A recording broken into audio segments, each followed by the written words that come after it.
नंदुरबार कृषी उत्पन्न बाजार समितीत सध्या लाल व पांढऱ्या मक्याची आवक चांगलीच वाढली असून रोज साधारणतः 200 ते 250 वाहनातून मक्याची आवक होत आहे।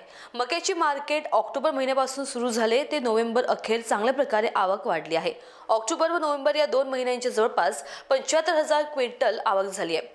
आज अखेर लाल मक्याला 2,000 ते 2,300 एवढा भाव असून पांढऱ्या मक्याला 2,800 ते 3,300 एवढा भाव आहे।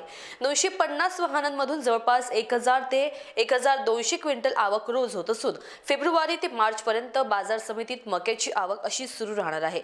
सीझन संपेपर्यंत जवळपास 2.5 लाख क्विंटलची आवक होण्याची शक्यता बाजार समिती सभापती सध्या पाटील यांनी वर्तवली आहे। ऑक्टोबर 2024 पासून मका आवक सुरू झालेली असून आज अखेर 75,000 क्विंटल आवक झाली आहे। लाल मका 2,000 ते 2,400 पर्यंत, सफेद मका 2,800 ते 3,400 पर्यंत विक्री होत आहे।